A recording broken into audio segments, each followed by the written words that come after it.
questions. I really want to thank the staff at the Devaney Center for doing an unbelievable job of getting the arena ready after a long weekend of volleyball on Friday, Saturday, and it's very much appreciated for them to put in that hard work to get this ready. I thought it was a really fun idea to come out here and play in this environment in the Devaney Center, where there's obviously a lot of great memories in this building, and it wouldn't be possible without the staff at the Devaney Center. So I just really wanted to make sure that they understand how much we appreciate their hard work, and also want to thank the fans for coming out here. And a Sunday, a beautiful day out here. It's going to start turning, getting cold, and for them to come out the way they did today and support this team says a lot. It says everything you need to know about Husker Nation. So just very appreciative of the staff and also for the fans for coming out and giving us a great environment out there today.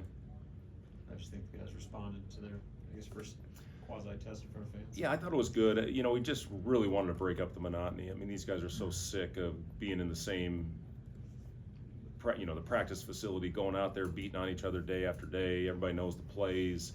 So it's just a different energy when you're able to get out there in front of the fans, and wanted to really make this our first test, our first time in front of fans like this. Then the next test is a week from yesterday to go out and play at Utah, and we'll learn a lot about ourselves, whatever the result of that closed-door scrimmage will be. And then we get one more opportunity for a good team coming in here in Grand Valley State to play an exhibition game at PBA. So it's all part of the process here of getting ready for November 4th on opening night. And obviously we still got a long ways to go, but a couple real positives I thought from today: 30 assists as a group and only 12 turnovers. That's growth for this team. We're starting to turn it over a little bit too much at the end of the week, and I thought we made simple plays for the most part. Burke, we wanted to experiment and see that smaller lineup. We haven't done a lot of that, so it was good to see him out there battling on the glass and going out and get a double-double, 13 and 13. And I really thought Braxton set the tone early. I thought his physicality was outstanding early in the game. He was all over the boards, and we wanted to shut him down there at the end when he was getting a little bit fatigued. And I think we came out of this okay. Justin Bolus was a question today, tweaked his hamstring in our workout yesterday, and then Sam was limping around a little bit there at the end. But for the most part, I think we made it out of here in a good spot. 2 of the next 3 days will be off for our team, and it's a hopefully a good opportunity for these guys to get into the cold hot tubs, get some treatment. We talk a lot about winning the recovery days, and this is an important early part of the week, and then we'll get 3 days to prepare for the scrimmage at Utah. What was the thought process in holding number 1 in open scrimmage, but number 2 holding it here? Well, we looked at a couple different options. We actually talked about potentially doing something over at the old Coliseum, and it would have been pretty cool for our family with my grandfather coaching in that building, and it just logistically worked better to do it here. And this was fun for me.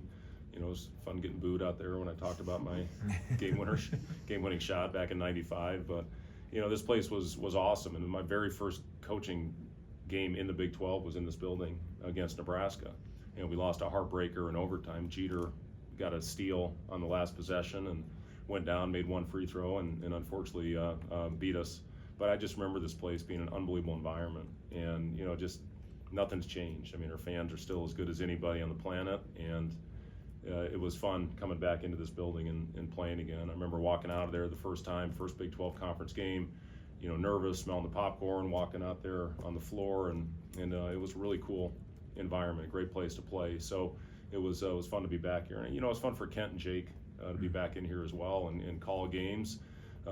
Jake had a lot of fun playing out here, and Kent called some unbelievable games here at the Devaney Center.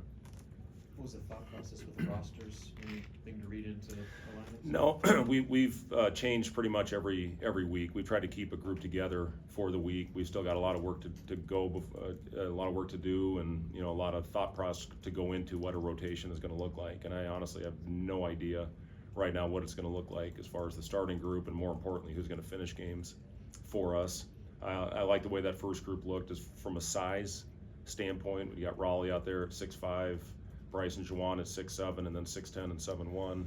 I did like the size of that group, and then that other team just brings a whole different dynamic with Conor's ability to space the floor, knock down shots. Gavin has been shooting the heck out of the ball.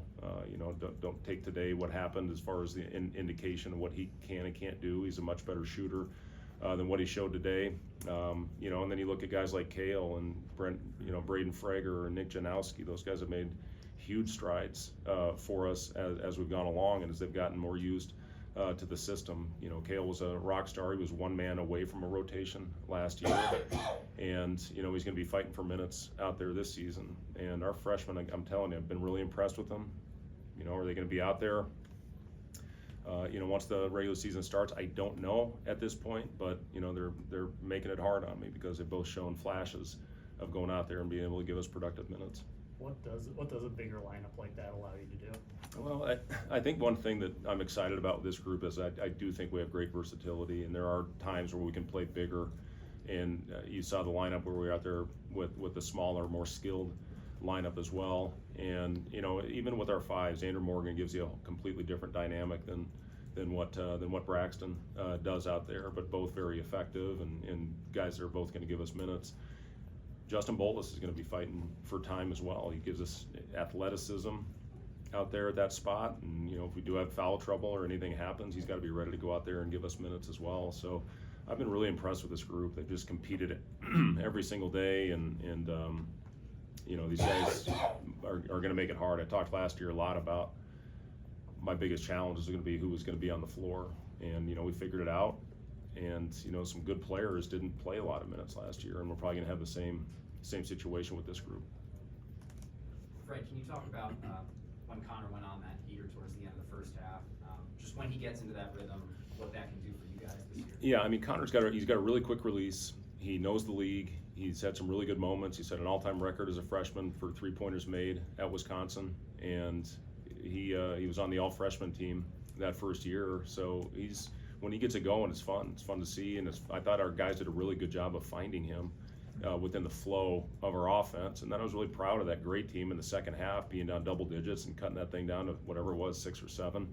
And then the red team responded. And we've talked a lot about that, how we're going to handle the adversity, how we're going to handle runs over the course of the game. And I thought both teams had stretches where they did a nice job with it. And I thought Gray rushed it a little bit there, trying to get it all back at once, where early in the second I thought that ball was really moving around and finding the right guys.